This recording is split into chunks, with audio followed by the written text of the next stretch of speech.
¿Han tenido más clases durante la semana? ¿Cómo ha sido su inicio de clase, el inicio del semestre? En realidad es súper relajado. Ya han tenido algunas clases por ahí.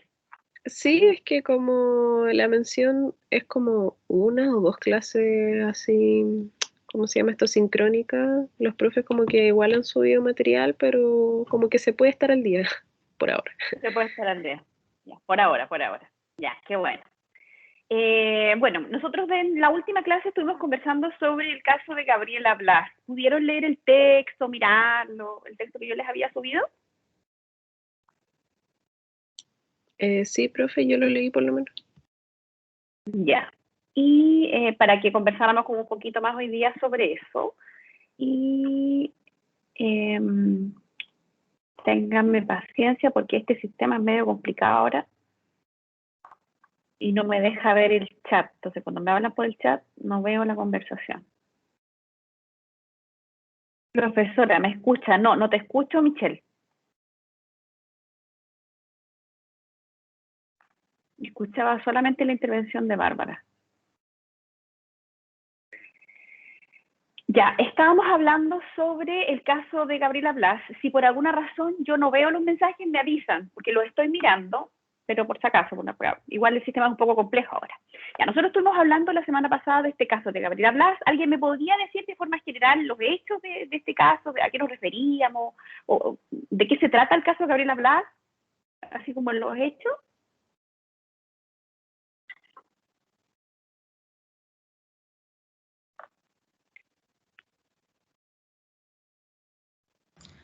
El caso hacía mención a una mujer aymara que perdió a su hijo yendo a pastorear, si no mal recuerdo, y al momento de ir a hacer la denuncia por presunta desgracia y que iniciaron una búsqueda por parte de carabineros, tomaron detenida a la mujer y la tuvieron detenida como por 6 días primero.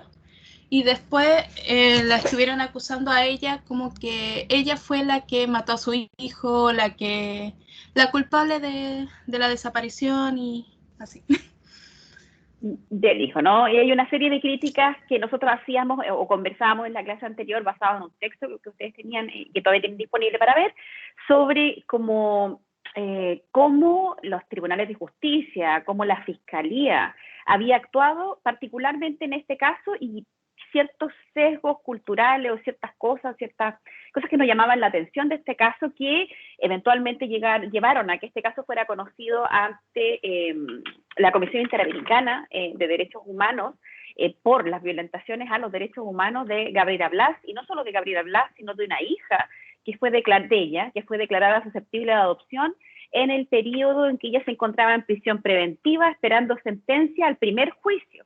Porque hoy día también vamos a aclarar eso para que a ustedes les quede claro un poquito el procedimiento. Nosotros cuando hablamos del caso de Gabriela Blas, nosotros hablamos de un primer juicio, que es el que hemos estado conversando hasta este punto, el que fue después anulado ante la Corte Suprema y fue anulado, bueno, por el requerimiento de la defensa, donde indicaban que se había sustentado el fallo de la primera sentencia exclusivamente en la declaración de Gabriela Blas, donde ella asumía la culpabilidad ante los hechos que se le imputaban. Entonces, que faltaba la prueba objetiva de aquella culpabilidad. Ese juicio fue anulado y se llevó adelante un segundo juicio oral en lo penal, ante el Tribunal Oral Lo Penal de Arica, donde en este periodo se encuentra efectivamente el cuerpo del hijo de Gabriela, donde el peritaje que se le generó a este niño, se comprobó que no habían intervenciones de terceros en su muerte y que de hecho probablemente había fallecido de hipotermia. Eso es para que conozcan un poquito del caso, pero por el hecho de ya encontrarse consumado, es decir, de haber encontrado el cadáver del hijo de Gabriela, se le condena a una pena aún mayor a Gabriela. Se le condena a 12 años de cárcel. Luego de esto, y por todos los reclamos que genera y por lo muy bullado que fue este caso en su momento, yo les mencionaba que ella fue beneficiada con un indulto presidencial y después fue beneficiada por un indulto general específico, para Gabriela, también del presidente, basado en una ley. Y después este caso fue llevado ante esta Comisión Interamericana de Derechos Humanos. ¿Se acuerdan de lo que ustedes estudiaron en internacional, no conmigo? ¿Se acuerdan la función de la Comisión Interamericana de Derechos Humanos?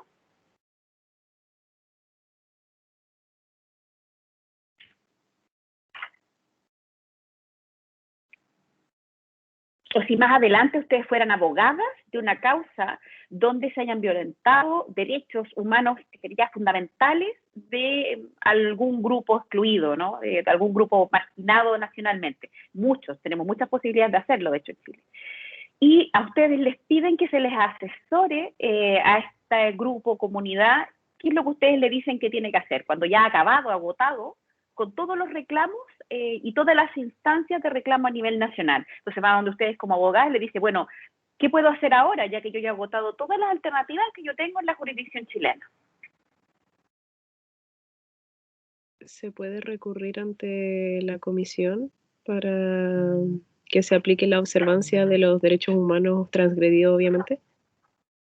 Transgredido, ¿no? Y uno lo sustenta en que fueron violentados los derechos consagrados en la Convención Americana de Derechos Humanos, del que Chile es parte, y de otros instrumentos internacionales dependiendo de qué violentación estemos hablando. Esa es la comisión. ¿Y por qué no va directamente ante la Corte Interamericana de Derechos Humanos?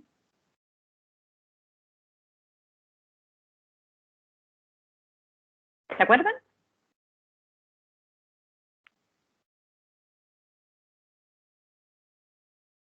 Me diga que no se acuerdan. Ya, les se los recuerdo, solo para que, porque estas son cosas importantes, porque ustedes no saben qué es lo que van a tramitar más adelante, no saben qué tipo de consultas les van a llegar, y es importante que ustedes conozcan qué hacer ante este tipo de procedimientos, porque muy probablemente, espero que no, pero van a seguir ocurriendo violentaciones de este tipo, y es importante que nosotros como abogadas conozcamos las alternativas, no solamente tanto a nivel nacional que podemos tomar, sino aquellas de instancias internacionales de las cuales nuestro Estado es parte, ¿no? Uno acude ante la comisión, porque la comisión es un trámite obligado donde se determina si un caso en particular pudiera llegar a conocimiento de la Corte Interamericana de Derechos Humanos, cosa que en el caso de Gabriela no ocurrió.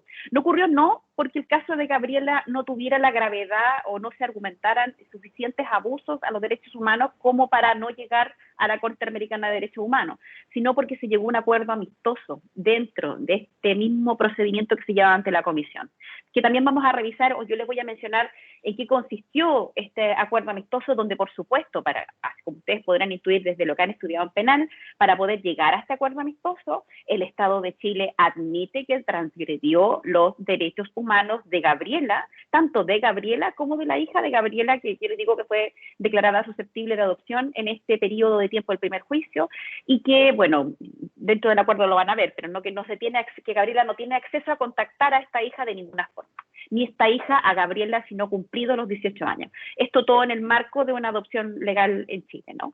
Entonces, para que vayamos conversando, vayamos viendo por qué uno, ¿se acuerdan cuál es cómo uno tiene que tramitar en esta instancia de carácter internacional? Sumamente importante en temas de derecho indígena, en temas de interculturalidad, como así también en temas de género. Muchas veces esto va a ser un tema que ustedes se los van a preguntar o va a ser importante que ustedes conozcan de estos instrumentos internacionales, que son fundamentales y muy importantes en el contexto latinoamericano. Y bueno, y volviendo a lo que nosotros habíamos revisado ya del caso de Gabriela, nosotros la semana pasada conversábamos que las distintas partes o segmentos que nosotros revisábamos del caso, aquellas cosas que nosotros comentábamos sobre los hechos del caso en particular, cómo había sido conocido por este tribunal oral en lo penal, cómo intervino la fiscal en particular en este primer juicio, nosotros decíamos que esto pareciera o nos daba algunos, y esto lo decía el texto que nosotros mirábamos, nos daban algunas señales, qué es lo que había detrás de estas argumentaciones jurídicas que nosotros veíamos en el procedimiento. Lo primero que nosotros conversábamos la semana pasada era algo sobre los saberes autorizados por el discurso político y el saber médico. ¿Alguien me puede hablar a qué se refiere eso? Porque esto es algo que nosotros más o menos conversamos la semana pasada sobre los conocimientos fundados, ¿no? Cuando nosotros decimos, no, es que esto es efectivo porque esto yo lo pruebo con este y este argumento. ¿Se acuerdan de esto de los saberes autorizados por el discurso político y el saber médico?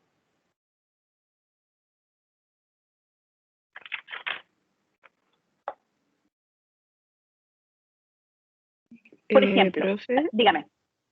No, o sea, le iba a preguntar si eso tenía que ver respecto de las dos personas que eran no sé si parte de la comunidad aymara que testificaron, no sé si testificaron o eran peritos que aportaron conocimientos, pero que al final, por no ser como las metodologías convencionales, como que se quería excluir eso.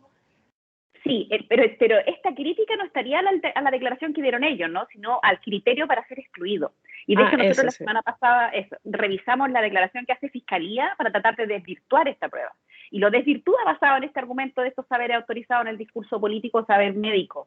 Y se sustentan, claro, como no, pero es que estos argumentos que dan una profesora, un profesor de historia y una profesora creo que intercultural, sobre lo que es la cultura aymara no están sustentados en esto que yo considero que es el conocimiento autorizado. En cambio, lo que yo digo está sustentado por el saber médico y dan argumentos de una psiquiatra que intervino en el procedimiento, que no sé si ustedes leyeron el texto, ¿no? Pero la psiquiatra da una serie de argumentos donde, por supuesto, no se ocupa de la susceptibilidad y lo subjetivo de este caso en particular, donde interviene que es algo que nosotros debiéramos enfocarnos, que es lo que no hace el procedimiento, ¿no? Nos encontramos ante un caso de una mujer extremadamente vulnerable que se encontraba sola en el altiplano, sin apoyo familiar, con su hijo a su cuidado, y que trabajando, porque ella estaba trabajando en pastoreo, se le pierden 2 llamos, y también les informo que en el caso que ella no encuentre estos 2 llamos en particular, ella tiene que pagar a quien la está empleando una suma bastante alta por cada llamo. Entonces, ella se ve ante la disyuntiva, porque eso es lo que ocurre, de tomar la decisión de buscar estos 2 llamos en particular con su hijo que estaba durmiendo, o dejarlo abrigado en una parte que ella consideraba que se encontraba seguro e ir a buscarlo. Eso fue lo que ocurrió. En ningún momento en este juicio de valor que uno podría hacer desde el juicio, es decir, de lo jurídico, uno debiera preguntarse si ella tuvo una voluntad real de abandonar a ese hijo en cuanto a las declaraciones que se dan en el procedimiento y en las investigaciones que nosotros realizamos. Y así también, y el cuestionamiento que también se da a estos saberes autorizados por el discurso político y el saber médico, los únicos momentos donde se da una discusión, donde verdaderamente nos preocupa lo intercultural, lo multicultural, o aquello que desconozco un poquito, que es la cosmovisión indígena aymara, se da exclusivamente por las declaraciones de este profesor de historia y de esta profesora intercultural bilingüe. Son las únicas que dan declaraciones que verdaderamente apuntan a este criterio de la subjetividad cultural, ¿no? Los demás todos finalmente invalidan estos argumentos y en todo momento, desde tanto que todas las instituciones que intervienen en este procedimiento van desde el juicio de valor a la conducta de Gabriela, viéndola como la figura de la mala madre, que también ustedes quizá lo leyeron dentro del texto que teníamos para leer, que involucra, y aquí vamos al segundo factor, que estos factores de género. Es decir, cómo nosotros ocupamos esta dimensión de género en los modos en que se construye este caso en particular. ¿Vieron esa parte del texto? ¿Cómo se articulaba esta idea de género y cultura? Y cómo esto quizá tuvo alguna injerencia en la forma en que Gabriela presta sus declaraciones cuando es coaccionada primero en estos 6 primeros días que es detenida en el retén de Carabineros, y luego cuando está sometida en estos 3 años de prisión preventiva, en el primer procedimiento, por las constantes interrogatorios que generaban policías de investigaciones hombres y carabineros hombres. ¿Se acuerdan qué ocurría con esta idea del género?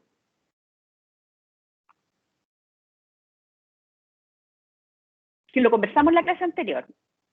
Ocurría que ella básicamente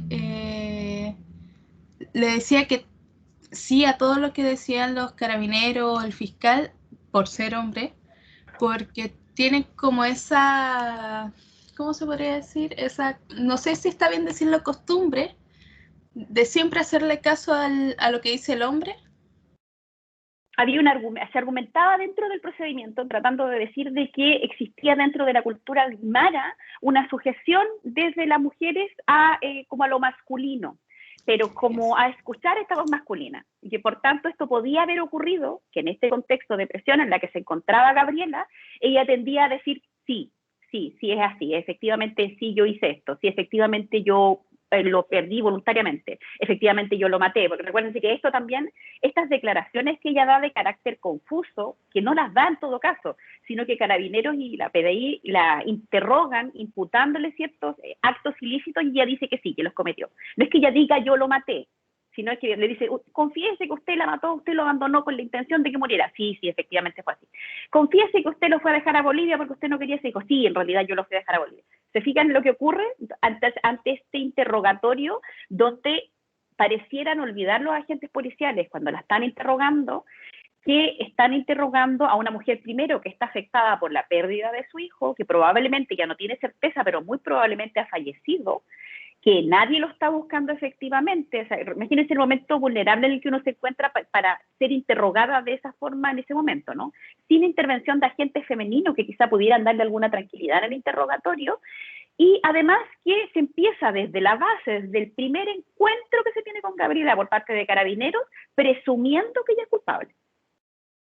Y es ahí donde uno se pregunta qué es lo que ocurre ahí con esta idea del género, ¿no? Y lo más complejo que uno ve en todo este procedimiento, tanto en el primer juicio como en el segundo juicio, es cómo se construyen ciertos ideales de género o ideales de lo que constituye ser mujer o de lo que constituye ser madre. ¿Vieron esa parte? Por ejemplo, el juicio, tanto el primero como el segundo, ¿qué modelo de mujer construye? Que tiene que ver con el tercer punto, con estos significados asociados a la maternidad, según esta idea de género y significado asociado a la maternidad. ¿A qué madre se refiere el juicio en general, tanto el primer procedimiento como el segundo procedimiento?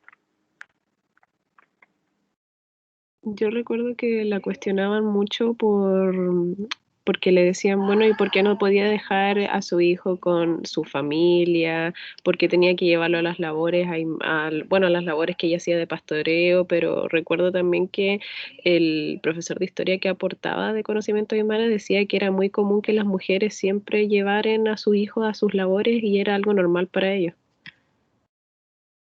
Era algo normal porque era la forma en que se le enseñaba a pastorear de madres a hijos, de madres a hijas, ¿no? Ese era un argumento de carácter cultural. Pero uno tiende, porque claro, cuando uno ve el procedimiento en general, o si leyeron solo el texto, uno tiende a leer o acordarse de lo que hablaba el profesor de historia y de lo que hablaba la profesora intercultural bilingüe, porque son como los únicos dos focos de luz. Los otros argumentos que da fiscalía, los argumentos que dan los jueces, como que uno no los recuerda porque realmente, o si recuerdan es porque uno no logra entender qué fue lo que ocurrió en ese proceso, ¿no?, mental.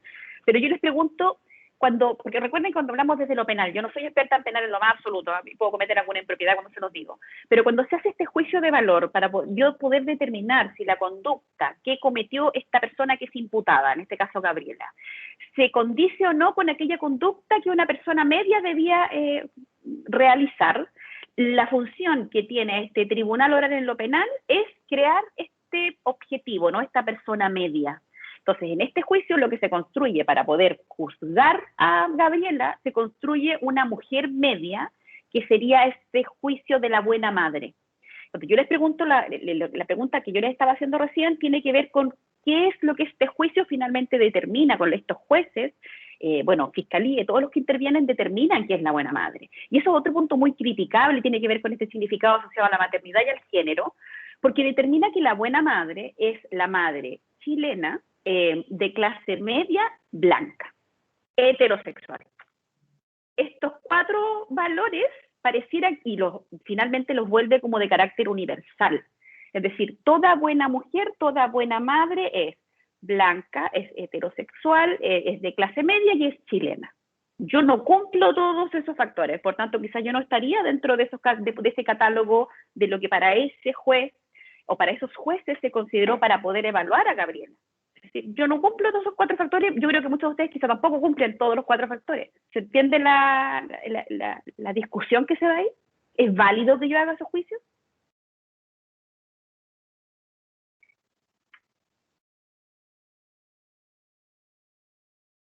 No, porque se estandariza al final como una sola forma de ser mujer y de ser madre primordialmente. Entonces, recuerdo también que hablaban sobre la hija que supuestamente nunca la pudo sacar de Sename porque nunca la fue a ver, decían, pero al final la historia era que nunca se la dieron porque no cumplía los criterios que Sename supuestamente ponía para que ella fuera como una madre autosuficiente que pudiera velar por sus hijos, pero al final igual se destacaba que ella pensaba, cuando terminara todo el proceso judicial, ir a ver a su hijo que había fallecido. Entonces como que al final todo lo que toda esa imagen de mujer que intentaron hacer dentro del juicio como que no tiene ni un sustento porque al final se demuestra cómo es ella en realidad.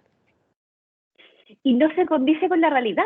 Este criterio ideal de la madre, la buena madre, no es el criterio de lo que es las mujeres en Chile, no es el criterio de lo que son todas las madres en Chile. Recuerden también, y recuerden lo que pasó con la jueza Atala. Ustedes, no sé si existían siquiera, pero yo creo que es un caso tan relevante que es difícil que no lo hayan escuchado. ¿Han escuchado sobre el caso de la jueza Atala?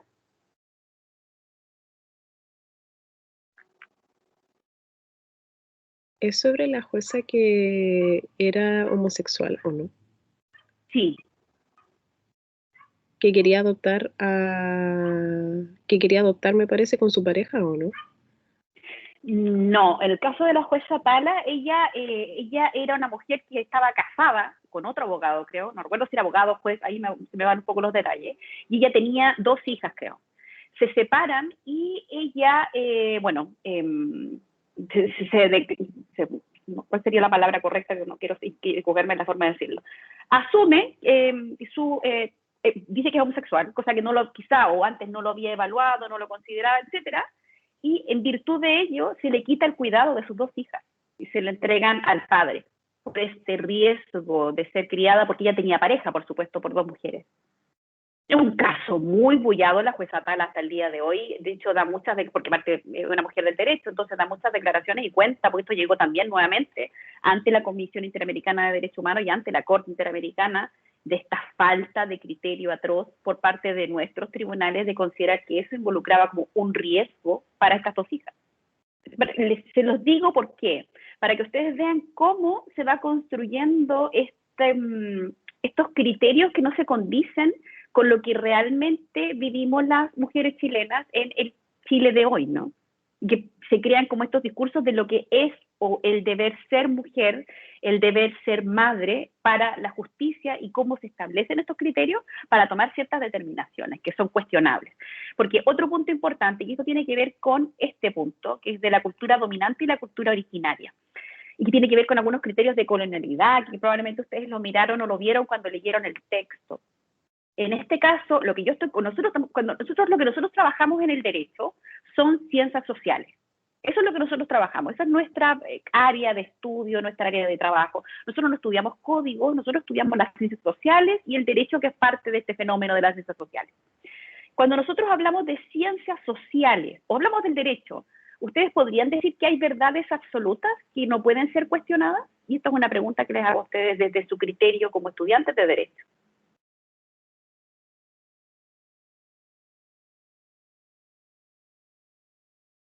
En las ciencias sociales yo podría decir, esto es así y esto es incuestionable. Profe, le quería comentar que la Michelle le escribió por interno, me está diciendo que no le funciona el micrófono. Sí, lo veo, sí lo escucho, y de hecho me llama la atención que no interviene, me imagino que es por eso, que fome, me doy cuenta que no interviene, sí. Si quiere puede escribir igual, porque yo leo la intervención que va a dar, si tiene algún problema con el micrófono. Les preguntaba esto de las verdades absolutas, ¿por qué? ¿Ustedes creen eso en ciencias sociales? Porque en ciencias sociales yo podría decir esto es así y esto es la verdad absoluta sobre la cual yo construyo un sistema.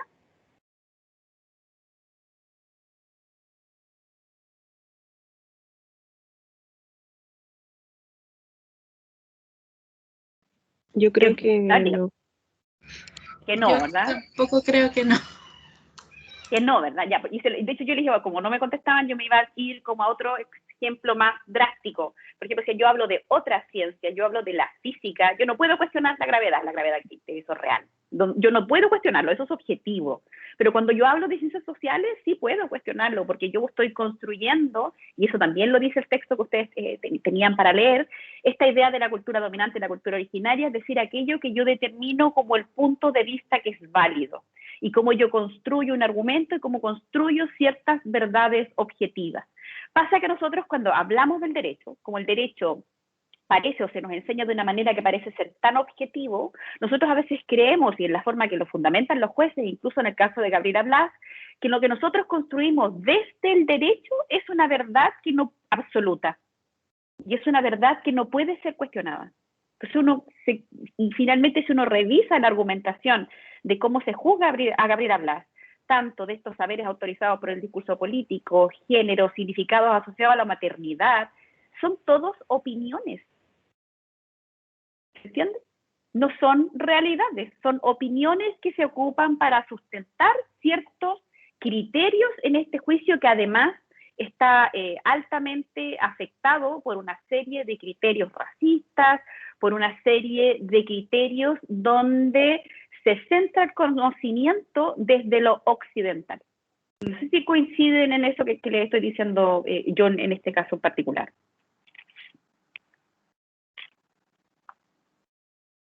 Yo sí coincido, profe, porque al final, como dice usted, la ciencia social igual es algo que va conforme a las mismas personas, a la sociedad, entonces como que los estándares que se crean para reprochar una conducta u otra deberían igual adecuarse a la realidad de cada persona, porque los estándares son como algo máximo, o sea, es algo que está encima de la gente como para un parámetro para que los jueces, abogados apliquemos el derecho, pero como también es derecho, no es una ciencia absoluta, se tiene que adaptar a la realidad de cada persona, entonces debería haberse juzgado a Gabriela Blas en este caso de la forma en cómo ella vivía su realidad, más que lo que habría hecho la mujer media, la madre media.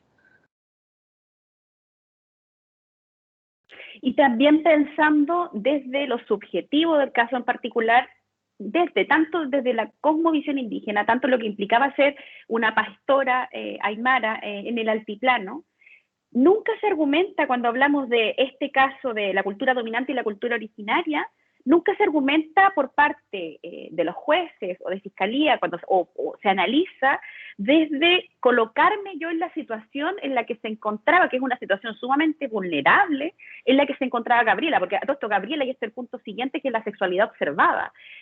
Para poder criticar a este sujeto, para poder destruir sus argumentos, finalmente se hace un análisis de la vida de Gabriela absolutamente innecesario en el juicio y específicamente sobre su sexualidad.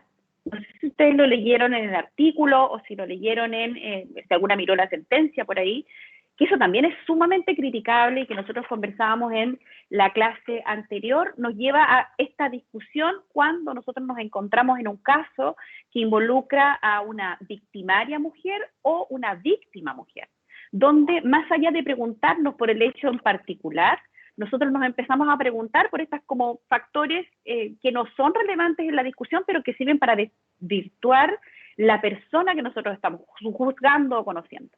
Y en este caso se hace una serie de observaciones sobre la sexualidad de Gabriela, que yo no voy a repetir en esta clase, ¿no? Que ustedes lo pueden leer en el texto que yo les di para leer, pero que es criticable en cuanto, como les digo, no tiene ninguna relación con el hecho en particular de lo que había sucedido con su hijo, que sería lo que se estaba investigando en este caso en particular, y más allá de eso, incluso desde la base, desde cuando se inicia este procedimiento.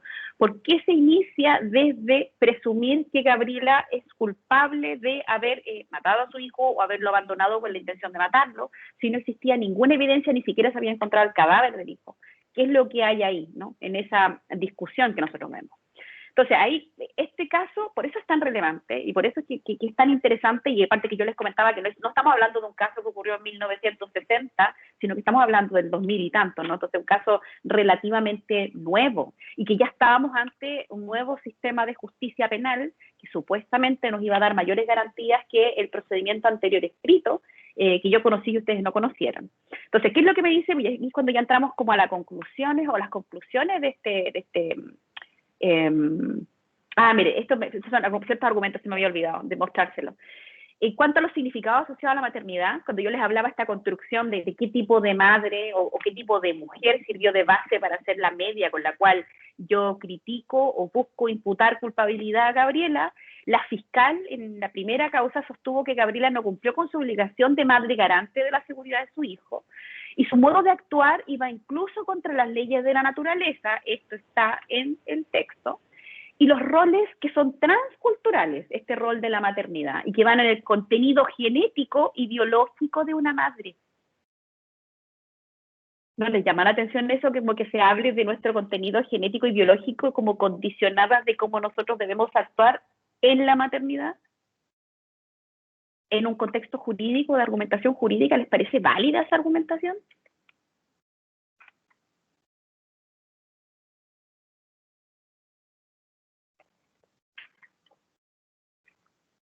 Y ahí está, para que lo puedan leer. Hablar de las leyes de la naturaleza, roles transculturales, y que se condice con lo otro que yo les decía con respecto a la validez o el objetivo del conocimiento jurídico, del derecho. Yo les digo que no podemos hablar de absoluto. La fiscal hace absolutamente precisamente eso. Habla desde un absoluto, donde este contexto que ella busca como esta madre, esta buena madre, esta mujer media, es el único criterio con el cual uno puede evaluar, ¿no? Y ella lo vuelve como algo objetivo, y para tratar de sustentar lo que dice, habla de estos roles transculturales, habla de las leyes de la naturaleza, luego habla del contenido biológico y genético de una madre.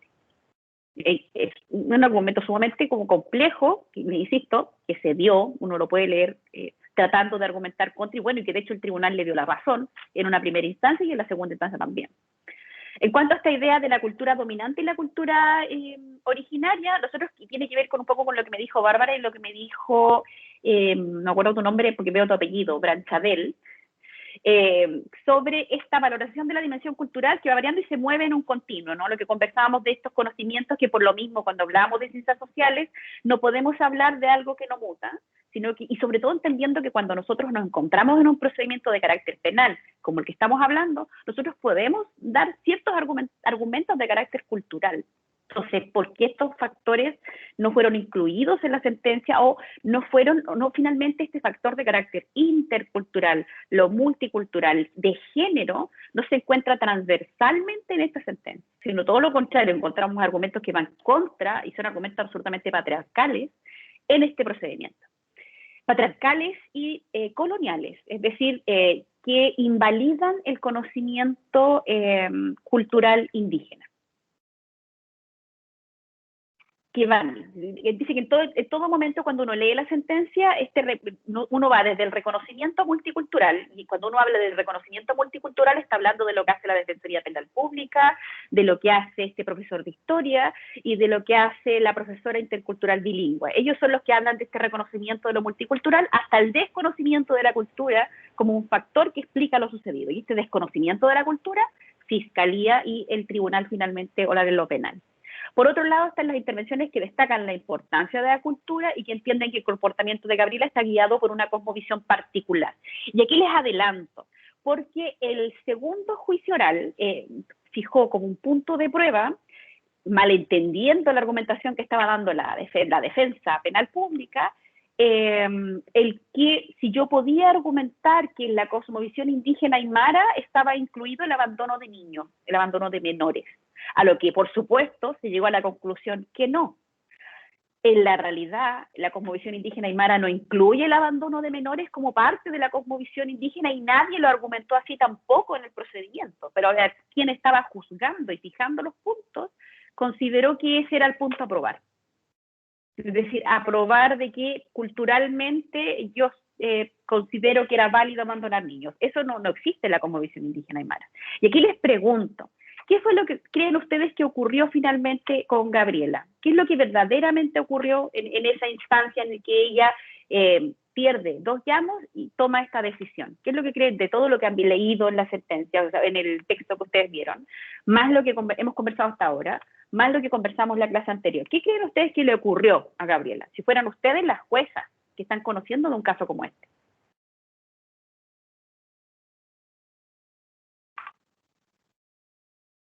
En cuanto a este comportamiento que está guiado por una cosmovisión particular. Sabemos que no es el abandono de menores, eso es una ignorancia, pero ya supina por parte del tribunal. Porque nadie lo argumentó de esa manera. ¿Qué creen ustedes que le ocurrió a Gabriela?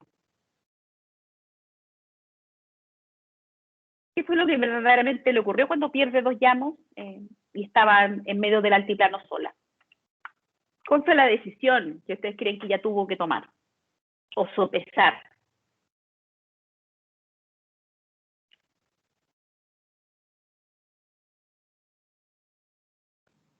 Yo creo que la decisión, según obviamente todas las opiniones de los expertos vertidas en el juicio, al final como que, a ver, no sé cómo explicarlo.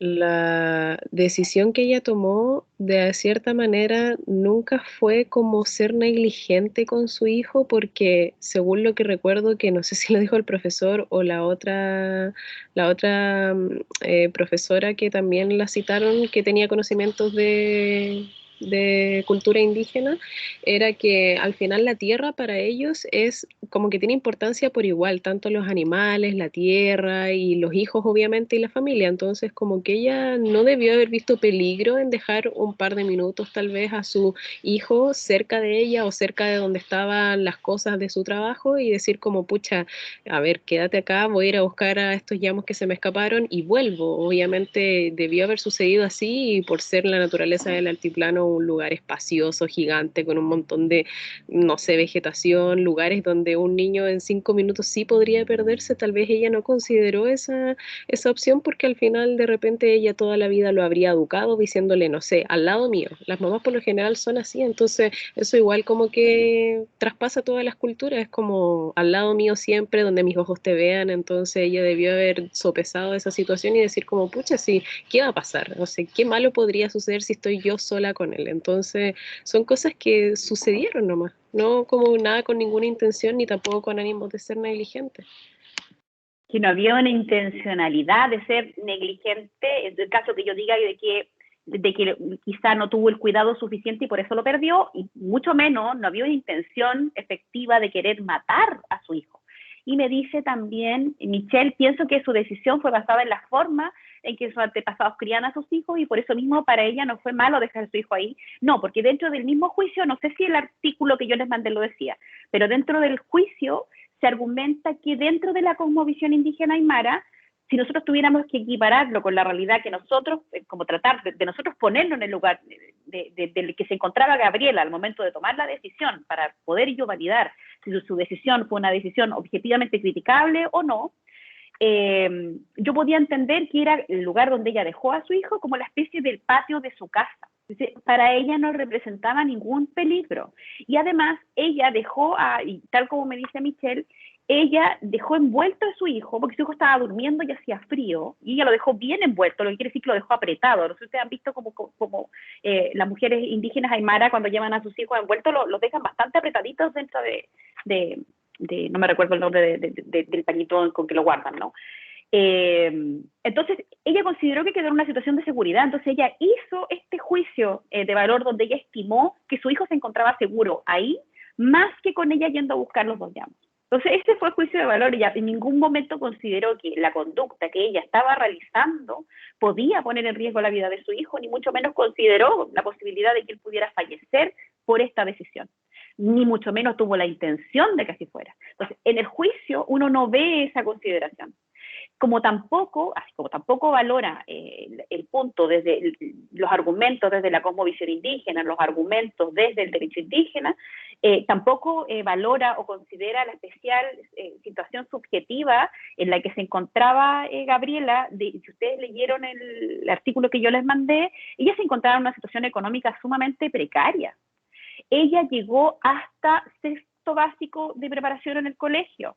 Ninguno de esos argumentos fueron utilizados como para pensar, ¿realmente nos encontraremos en una situación de vulneración de derechos de este niño donde esta madre decidió objetivamente acabar con la vida de su hijo? ¿O me encontraré ante una situación desesperada de una mujer que se encontraba no solamente desde el punto de vista de la cosmovisión indígena, sino que se encontraba ejerciendo sus labores sin apoyo de su familia en medio del altiplano, y que si perdía estos dos llamos implicaba que iba a recibir aún menos dinero del ya poco sueldo que recibía? Ninguna de estas consideraciones se dan o se tienen en cuenta por parte del tribunal, porque sí fueron intentados por la Defensoría Penal Pública, pero no fueron, porque nuevamente esto tiene que ver con cómo Fiscalía desvirtúa la prueba.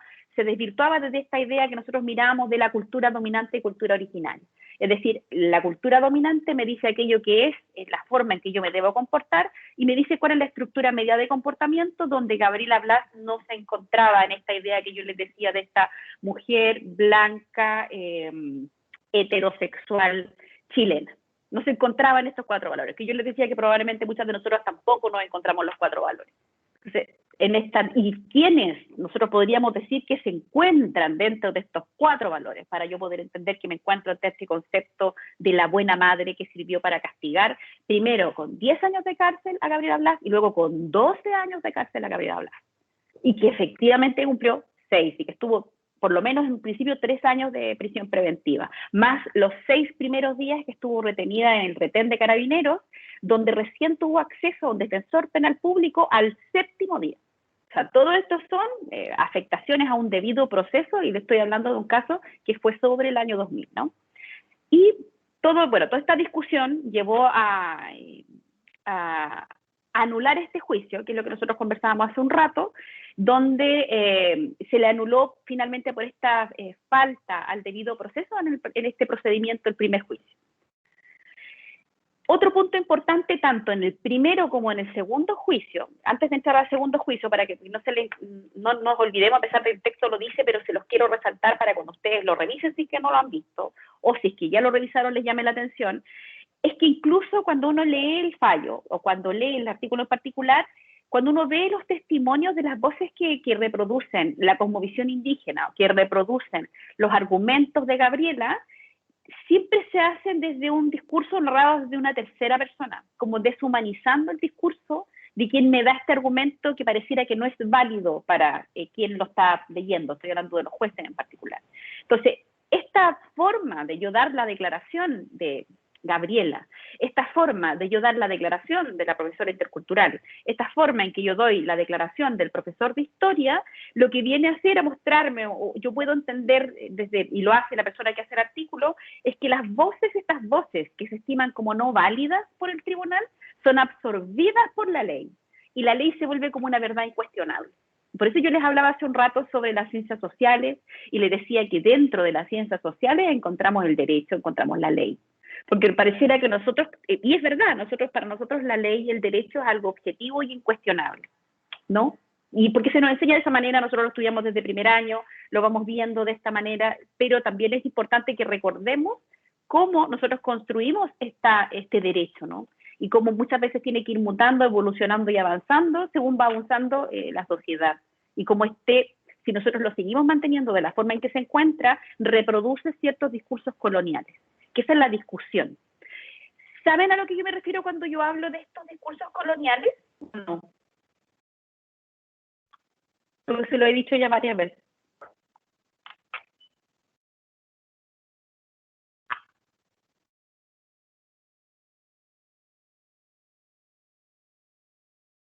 ¿Saben a qué me refiero con eso o no lo saben? Siento que tiene relación con la perpetuación de la cultura que está enraizada con la colonia en sí, pero no muy específicamente. Es eso precisamente. Es decir, de que nosotros ya superamos esa etapa, incluso desde la conquista, ¿no? Después la colonia, pero nos mantenemos como en este sistema colonial, donde nosotros validamos aquello que nosotros consideramos como occidental, y que es lo que finalmente lo que viene a argumentar la persona que realiza este texto y con el cual yo coincido, que es lo que hace nuestro derecho, ¿no? Finalmente viene a consagrar y a repetir estos modelos coloniales, donde yo valido estos conocimientos que se valoran por ser occidentales y disvaloro o quito valor a aquel conocimiento que yo excluyo y que sería en este caso el conocimiento y saber originario, que es lo que se replica tanto por parte de Fiscalía como por parte del tribunal, tanto en un primer juicio como en un segundo juicio. Y en el segundo juicio es aún peor la forma en que trata de desvirtuarse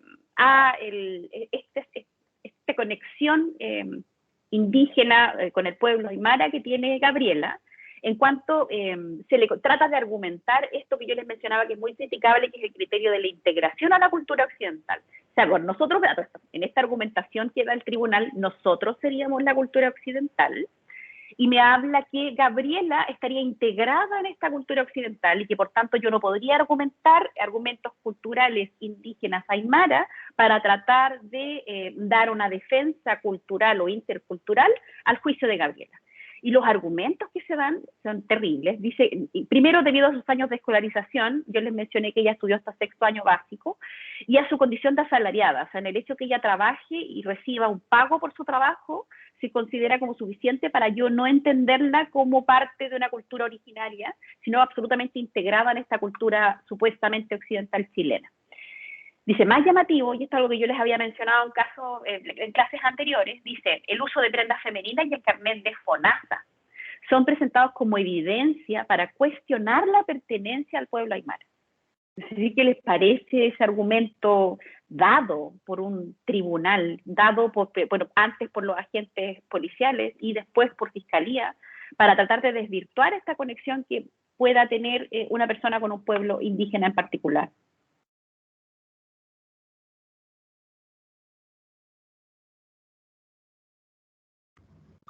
En realidad es absurdo que por tener solamente carnet de FONASA y todo lo que hay en el sistema, duden de que ella sea aymara. Es como... es absurdo y es ridículo, básicamente. No lo es, estoy absolutamente de acuerdo. ¿Por qué se los menciono? Pues bueno, porque para que no ocurra nunca más algo así, pero aparte porque no es un argumento tan extraño en casos que involucran a integrantes de pueblos indígenas, no solo en Chile, sino en Latinoamérica. Porque en algún momento se creyó por parte del derecho que nuevamente por eso evoluciona, cambia, muta, y yo digo en lo particular que es una manifestación del poder o de quien ejerce el poder. Ocurrió que cuando se juzgaban casos que involucraban un componente indígena, que involucraban un elemento indígena, se buscaba que para que yo pudiera argumentar un argumento intercultural, un argumento pluricultural, o yo ser parte de un pueblo indígena, se esperaba que yo me mantuviera como una especie de fotografía, es decir, donde me encontrara absolutamente incomunicada de aquel mundo que se considera occidental, y que por tanto yo no tuviera ningún tipo de conexión con el mundo urbano, sino que siempre me mantuviera como en este pueblo indígena, encerrada como una especie de reserva, sin conectarme con el resto de la comunidad, ¿no? En la realidad, y según fueron avanzando los estudios finalmente en ciencias sociales, se llegó a la conclusión de que tal como la cultura, yo no le quiero decir occidental, porque yo considero que nosotros no somos occidentales, pero la cultura chilena avanza, como parte también integrante de esta cultura, los pueblos indígenas también avanzan y evolucionan, ¿no? Y eso es la crítica que se da a estos argumentos súper burdos que da el tribunal para tratar de desvirtuar este elemento intercultural, este elemento indígena de la causa en particular. La sexualidad, bueno, lo vimos hace un rato, y toda la crítica sobre la sexualidad observada, que yo les dije que no se los voy a replicar acá, para el caso de Gabriela, que sirve para desvirtuarla nuevamente como la mala madre, de dónde proviene su primera hija, cómo esta hija se encontraba actualmente fuera de su cuidado, de dónde proviene este último hijo que tiene, toda una serie de críticas con respecto a ella. En todo momento se critica su rol de madre, si ella cumple con estas disposiciones naturales que argumenta la fiscal. Entonces, ¿qué es lo que lo concluye este texto en particular con respecto al caso de Gabriela Blas? Dice, en el caso de Gabriela revela la presencia de estos binarismos, es decir, estos como blanco y negro, ¿no? Anclados en lo profundo de la historia social de nuestro país, donde civilización y barbarie, es decir, estos binarismos, no es que así sea, razón y sin razón, dar y quitar tierras, vida, derecho, muerte, entre derecho chileno, derecho indígena, lo masculino, lo femenino, articulan una red de significados que sostienen esta compleja trama identitaria que nos define social, histórica y culturalmente. Y esto lo dice Bárbara Olivares, que es la que realizó este texto que nosotros ocupamos para estudiar en clase. Me parece súper interesante lo que ella dice, y que cuando uno revisa este fallo en particular, cuando uno revisa este artículo que yo les indicaba, en efecto, en todo momento nos encontramos en estos binarismos, ¿no? En esta idea de, bueno, de aquello de lo que es ancestral, aquello, y si es ancestral, por tanto no puede tener ningún toque de modernidad, y por eso, para yo poder desvirtuar los argumentos de esta conexión con el pueblo aymara de Gabriela, entonces yo, como estoy actuando en lo binario, es decir, aquello que es ancestral y lo que es moderno, si ya tiene alguna conexión, un contrato de trabajo, por tanto deja de ser ancestral, intercultural, pueblo aymara, y devuelvo de inmediato ante una mujer moderna. ¿Se entendió esta discusión? ¿O por qué creen ustedes esto que dice al final el texto? Porque es complejo que nosotros generemos esos binarismos. estas como discusiones, y esto finalmente es una crítica social a cómo nosotros hemos construido Chile. ¿Por qué es complicado esto? ¿Qué ven ustedes?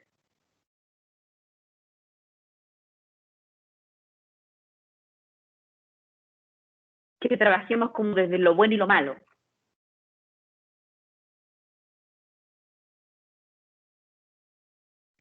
Yo creo que es por lo mismo que le comentaba hace un rato sobre los estándares, porque al final, si Chile trabaja siempre con el negro y el blanco, no va nunca a concebir casos que se den entre medio. Por ejemplo, si siempre están acostumbrados a fallar sobre negro, a fallar sobre blanco, ¿qué pasa si se presenta un caso donde, no sé, la doctrina podría decir, esto es gris?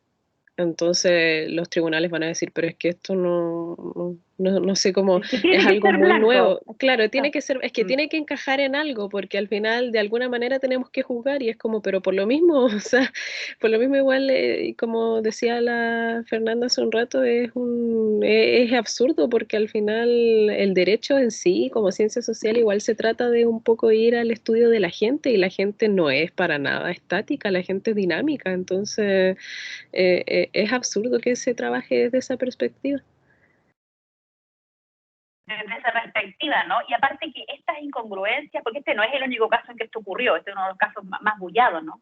Pero el mismo texto me habla de otro caso de una mapuche, donde se aplicaron estos mismos criterios por una corte que se encontraba en otra parte del país, es decir, se replican. No es que solo haya ocurrido en este Tribunal Oral de lo Penal en Arica, sino que ocurre constantemente que caemos en estos juicios de valor donde entramos a lo binario, y cuando entramos a esto de lo binario, ocurre esto donde yo valido aquello que yo considero que es civilizado y aquello que yo considero que es barbárico, ¿no? Y que no es así, soy yo que le estoy dando un juicio de valor.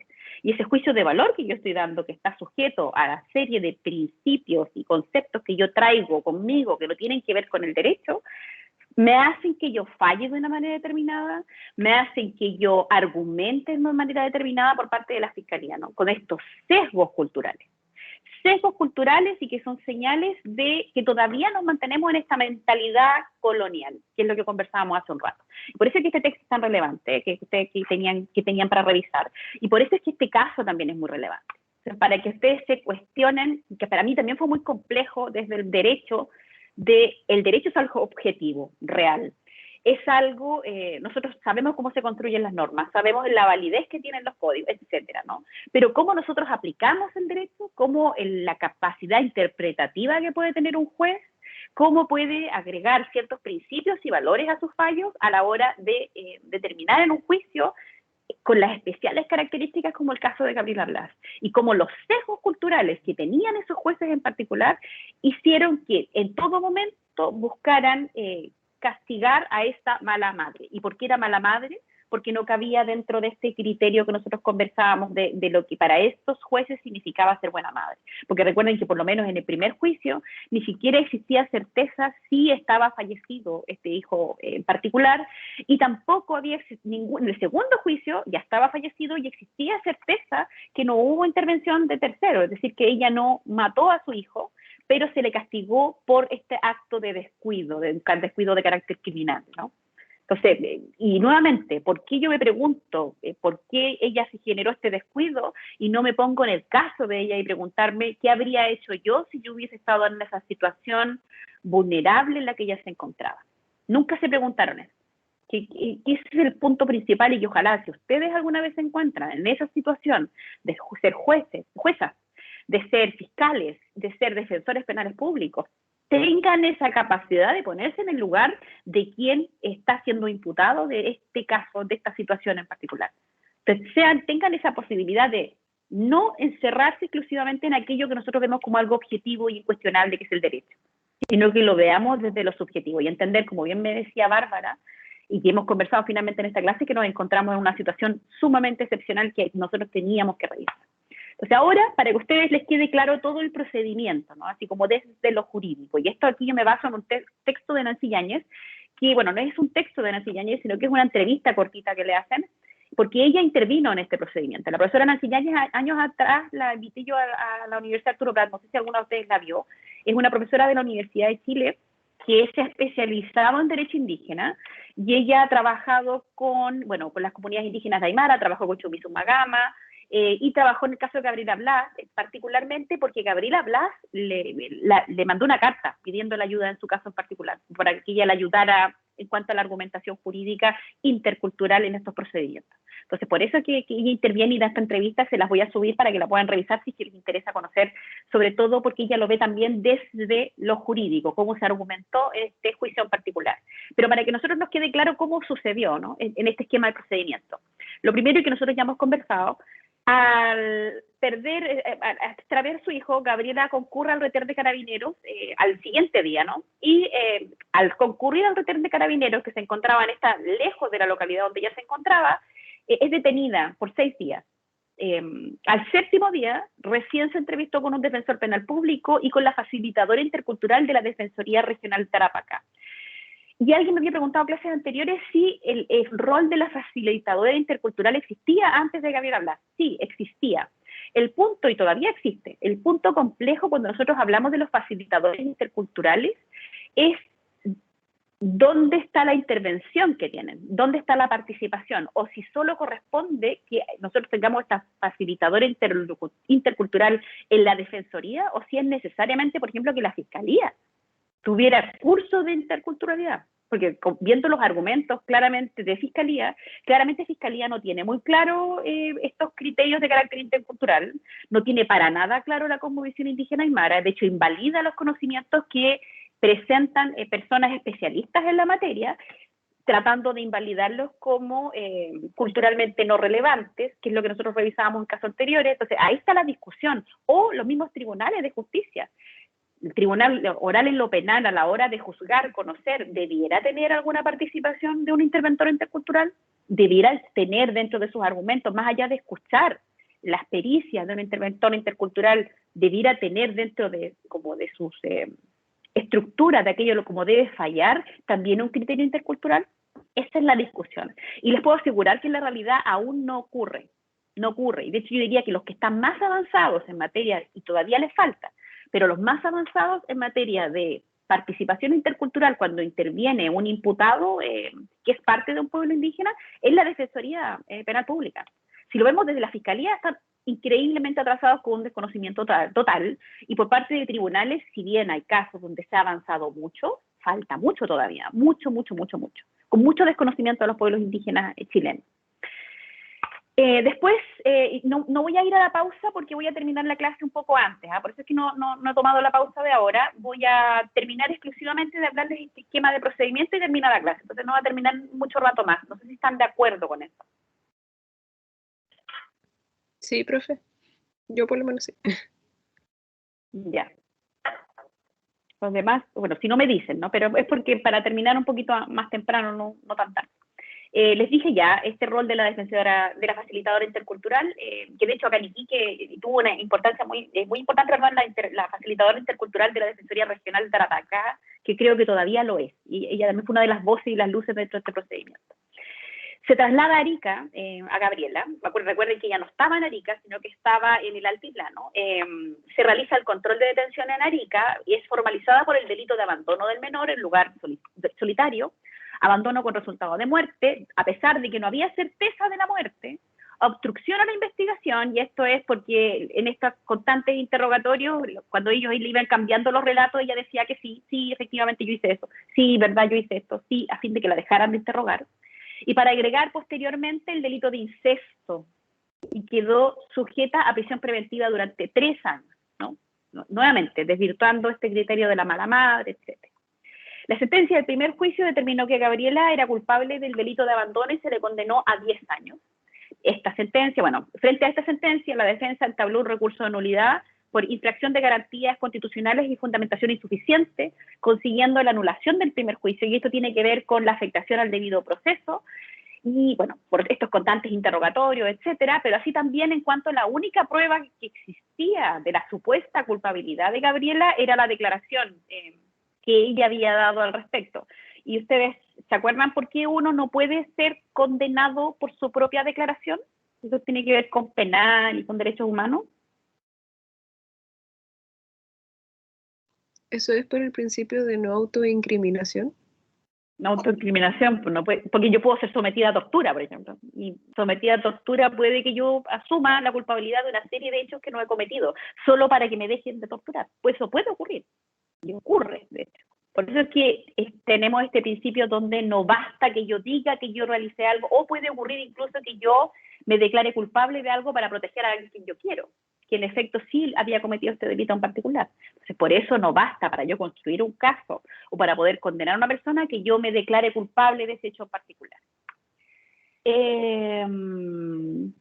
En un segundo juicio oral, luego que en el 2008 el cuerpo del niño fuese encontrado sin vida, que es lo que conversábamos hace un rato, sin señales que permitieran atribuir su muerte a la acción de un tercero, Gabriela fue condenada por el Tribunal Oral en lo Penal de Arica a una pena mayor, esto es 12 años con privación de libertad, por abandono de menor con resultado de muerte. Entonces, sí, esto, ahí les doy la causa RIT por si alguien la quiere buscar o la quiere revisar, donde fue condenada a 12 años.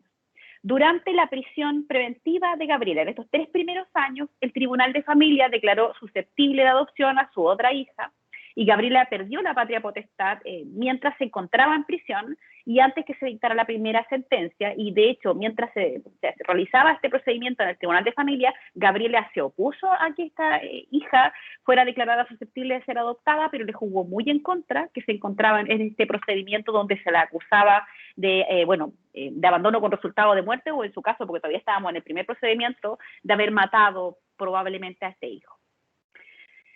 La Defensoría Penal Pública solicita al tribunal ponderar, y por eso le digo, también, nuevamente, los que buscan hacer bien las cosas en la Defensoría, dice ponderar el contexto sociocultural a efectos de definir el grado de diligencia exigible a Gabriela en este caso, pero en el contexto sociocultural, el tribunal estimó que lo que había que acreditar era si el abandono de menores respondía a una costumbre jurídica propia de la cultura aymara.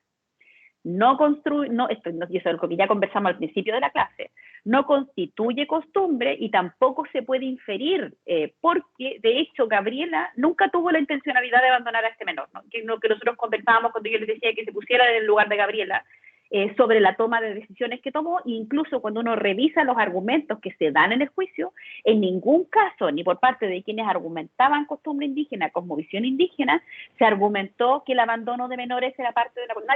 Nadie argumentó eso, porque de hecho Gabriela en ningún momento argumenta que ella abandonó a su hijo. Entonces uno no sabe cómo el tribunal construye esto, que por supuesto que no se puede probar porque es imposible, porque nadie lo argumentó tampoco. Y aquí era lo que yo les decía cuando les preguntaba o les indicaba o les pedía, que ustedes se pusieran en el lugar de Gabriela como para pensar qué es lo que verdaderamente había ocurrido en la toma de decisión que ella había tomado sobre este principio de la mujer media que nosotros estábamos buscando. Ella lo que hace, es lo que dice la profesora Nancy Yáñez, lo que hace es tomar una decisión en una coyuntura en la que se encuentra, en una conjetura respetuosa de la diversidad cultural de parte del juez, debía evaluar si estaba ante una situación de vulnerabilidad por el contexto sociocultural que yo les mencionaba hace un rato, situación que en opinión de Nancy Yáñez, está determinada por la circunstancia de encontrarse la supuesta imputada sola, pastoreando en el altiplano, sin apoyo familiar para compartir el cuidado de su hijo y al mismo tiempo de cumplir estas obligaciones laborales. Entonces, lo que dice la profesora es que por supuesto el tribunal no se lo preguntó, esto es lo que se tendría que haber preguntado para poder determinar este juicio medio de valor. Es decir, ¿cuál fue la decisión en la que se encontró y tuvo que tomar Gabriela en la coyuntura que ya estaba, donde se habían perdido 2 animalitos que estaban bajo su cuidado y que tenía también bajo su cuidado a su hijo?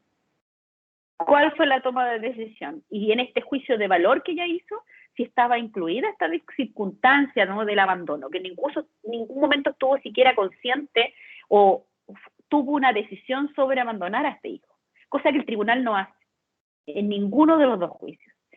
Y otra cosa súper importante, y también que lo dice la profesora y que lo hemos mencionado todo este rato, pensar también la especial circunstancia en la que se encontraba socioeconómicamente hablando Gabriela, es decir, su situación económica. Es decir, como un contexto de abandono. Es decir, le estoy hablando en el año 2000 de una persona que ha estudiado hasta 6º básico, que trabaja pastoreando en el interior, sola, sin apoyo de un contexto familiar. Es decir, también hay una ausencia de Estado, porque nos encontramos ante una persona que se encuentra en una situación sumamente vulnerable y que luego, que de efecto le ocurre algo malo, que es la pérdida de este hijo, es juzgada por este tribunal en todo momento considerando que es culpable de haber matado a este hijo o en su caso de haber abandonado a este hijo. Siguiendo este esquema del procedimiento, el 29 de mayo del año 2012, Gabriela fue beneficiada con este indulto presidencial consistente en la rebaja de la pena de 12 años de presidio a 6. Y el decreto reconoce parcialmente la vulneración de sus derechos y posteriormente la ley 20.568, a partir del 9 de junio del 2012, la benefició con un indulto general. En febrero del 2013 se denunció el Estado de Chile ante esta Comisión Interamericana de Derechos Humanos por vulneraciones a los derechos de Gabriela Blas y de su hija, establecidas en la Convención Americana de Derechos Humanos, pero también lo hace desde un punto de vista de la afectación de los derechos de la mujer, y lo fundamenta en la Convención Belén do Pará, en cuanto la afectada es Gabriela y su hija. Dentro de este contexto del procedimiento, como hemos conversado al principio de la clase, se llega a un acuerdo amistoso el 11 de junio del 2016, donde el Estado de Chile se compromete, una vez reconociendo haber afectado estos derechos humanos de Gabriela y de su hija, se comprometió a entregar una pensión mensual a Gabriela y a darle la opción a la hija para que una vez que ella haya cumplido los 18 años, conozca el contexto en el que se produjo su adopción y se le da la oportunidad de que pueda reencontrarse o contactar a su madre, cosa que antes de este acuerdo amistoso no existía. Y además se llega al acuerdo de eliminar los antecedentes penales de Gabriela y además se generó un acto reparatorio en que el Estado de Chile le pidió disculpas públicas a Gabriela. ¿Qué les parece? Porque esto sería todo el esquema del caso de Gabriela Blas. Y con esto ya terminaríamos la clase. ¿Qué les parece este acuerdo reparatorio, por decir así, como el final de lo que hemos conversado? ¿Repara el daño generado a Gabriela y a su hija? Yo siento que no lo repara, porque nada repara el daño que se le provocó como el Estado chileno a Gabriela Blas, porque se le vulneraron sus garantías constitucionales, aparte de que se haya puesto en duda si es que de verdad era perteneciente a una comunidad indígena o no. Entonces, de verdad que lo que hizo el Estado como tal, siento que nunca va a poder llegar a equiparar el daño que se le provocó en su vida.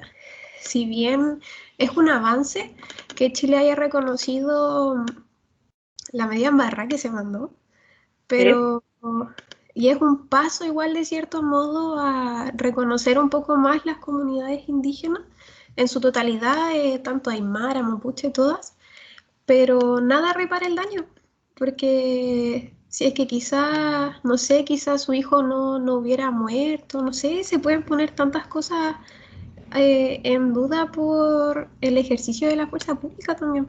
Entonces yo considero personalmente que nada va a reparar el daño que se le causó a ella.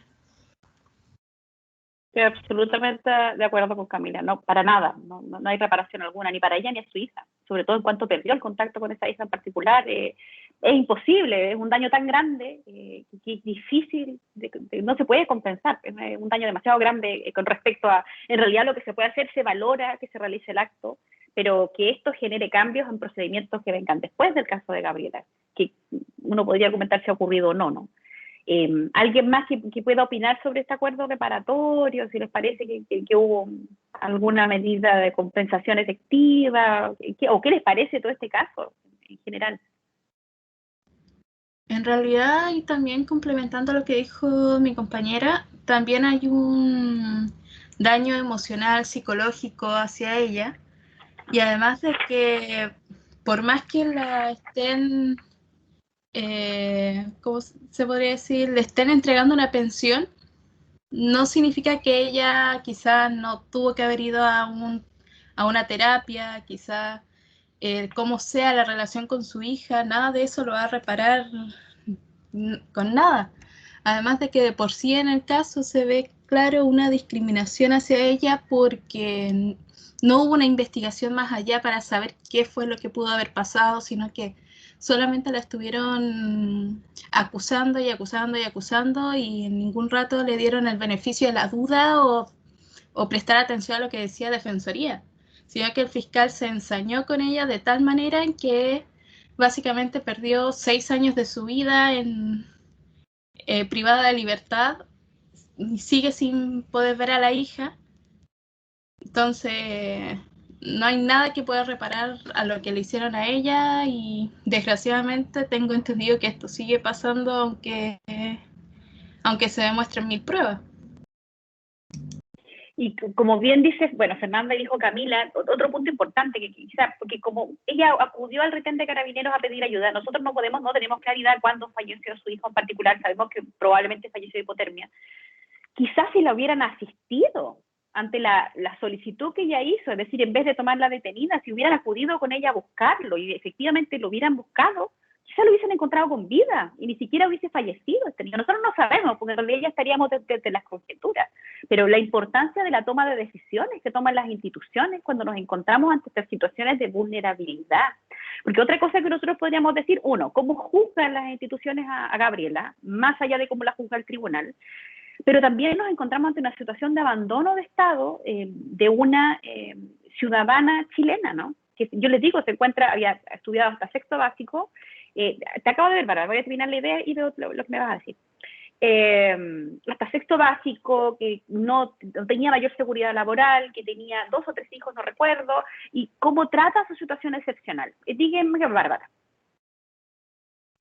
Profe, le quería consultar si hubo algún, ¿cómo se llama esto? ¿Hubo alguna sanción que se les aplicó a los carabineros que la tomaron detenida o alguna infracción? Porque igual, o sea, en realidad la idea de que alguien pida socorro a carabineros, la detengan y aparte igual la institución en sí la mantenga después en prisión preventiva durante 3 años, que nadie se haga responsable, o sea, que no existan responsabilidades en ese respecto, así como los carabineros que llegaron así como, hola, quiero ayuda, y ellos como ya detenida, como eso me parece insólito, igual que no hablen de reproches o infracciones o das de baja por lo menos o algo así.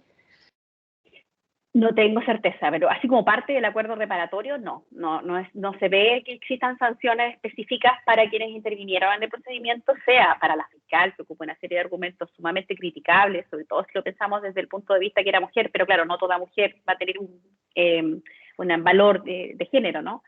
Y de carabineros y de la PDI, no solo fueron carabineros, pero en particular esos carabineros que recibieron la primera denuncia, así que siguieron el protocolo, realmente no lo siguieron, si tuvo acceso recién al 7º día al defensor penal público, de la forma en que fue interrogado, o sea, no se cumplió con ningún tipo de protocolo. Entonces voy a averiguar, pero tengo entendido que no. O sea, la certeza, yo no conozco que se haya sancionado a los carabineros que intervinieron en este procedimiento, como así tampoco que se haya sancionado, porque ahora, sí, se podría sancionar a estos 2 carabineros que estaban en el retén particular, pero esto también es parte de una responsabilidad institucional. Cómo yo evalúo la forma en que funcionan las instituciones en Chile, cuando se encuentran ante estos casos con todos estos criterios que nosotros conversamos. Y por qué es importante que se consideren estas especiales circunstancias o que yo piense, si una persona me está pidiendo ayuda, ¿será válido que yo la detenga? ¿O por qué? ¿Qué funciona en mi cabeza para yo considerar la tengo que detener y no ir en ayuda de este niño? ¿O por qué yo asumo que ese niño está fallecido? ¿Qué es lo que pasa? ¿Por qué yo aplico ese juicio de valor y luego lo trato de argumentar de alguna manera de carácter objetivo ante el tribunal? No es objetivo porque es subjetivo. ¿Y cómo este tribunal sostiene ese argumento y sanciona en 2 ocasiones a Gabriela? Por eso que es tan importante y por eso es que uno sigue analizando, porque alguien podría decir, chuta, pero seguir estudiando este caso como que la revictimiza, ¿no? Pero es que es importante que nosotros sigamos revisando este caso y no lo volvamos a meter en la cabeza como si ustedes logran intervenir en un procedimiento así, sea como defensora, sea como fiscales, sea como juezas, tengan estos criterios a la vista, cosa que estas fallas que tiene el sistema actualmente no se sigan replicando en el tiempo. Por eso es que uno sigue revisando los casos y sigue mencionando a las víctimas, ¿no? En este caso, porque ella es una víctima de nuestro sistema, tanto del procedimiento judicial que nosotros estamos hablando, del procedimiento policial y también de nuestra institucionalidad chilena y del Estado chileno. Porque yo le estaba hablando de una persona que se encontraba en una vulnerabilidad también sumamente económica, que no había recibido educación hasta 4º medio, se encontraba en un trabajo bastante complejo, con poco acceso a dinero, a tal punto que había perdido el cuidado de su hija mayor. Entonces, esa es una situación compleja. Cómo nosotros estamos, y esta situación que nosotros vemos en este caso de Gabriela Blas, se replica a nivel nacional y ocurre, ¿no? Esta situación de abandono que tiene parte de nuestra población importante y que pareciera que en el relato que revisan los jueces no fuera existente o no fuera importante de sopesar a la hora de yo determinar la responsabilidad en un caso como este, donde llegamos a la conclusión que ella no cometió el ilícito, porque ella no mató a su hijo, ni tampoco dejó a su hijo con la intención de abandonarlo para que le pasara algo malo, nunca, en ningún caso. tampoco tuvo la intención de hacer obstrucción a la justicia, sino que incluso se explica culturalmente por qué ella acataba o trataba de detener a los interrogatorios que la realizaban carabineros. E incluso, nuevamente, haciendo ese importante paso que ojalá ustedes siempre den, de ponerme yo en el lugar del otro, estando yo siendo interrogada por carabineros de forma constante, donde no me dan descansos a los interrogatorios, es decir, no siguiendo ningún protocolo, donde insisten en que yo declare un determinado relato, no sé hasta qué punto llegaría mi fortaleza después de horas de ser interrogada, de continuar en mi relato inicial y no llegar a un punto de decirle sí, por favor, sí, ya, si yo soy culpable, por favor, ¿puedo descansar ahora? ¿Se entiende? Que es una de las críticas que también se hacen a los casos que involucran componentes terroristas, en el caso de la cárcel de Guantánamo, que probablemente ustedes son así como hablando ya casos internacionales, donde si yo interrogo constantemente a una persona sin darle descanso, finalmente lo voy a obligar a que declare, ¿no? Y que va a declarar cualquier cosa, lo que yo quiera que declare. Por eso es que nosotros tenemos un debido proceso. Ya, entonces ahí ya terminamos de estudiar este caso en particular. Tenemos clases el próximo martes, y ahí vamos a continuar estudiando, y para la clase siguiente vamos a trabajar otro caso, porque quiero que siempre lo que vayamos estudiando en clase también lo volvamos concreto en casos y jurisprudencia relevante. Vamos a hablar del caso de Chusmi Sumagama, que es un caso de nuestra, precisamente acá de Iquique. Acá, bueno, de Iquique, me refiero a Tarapacá, ¿no? Porque no es de Iquique en particular. Así que eso, alumnas. Nos vemos el próximo martes. Chao, profe, gracias. Chao. Chao, profe. Chao. Chao, Michelle.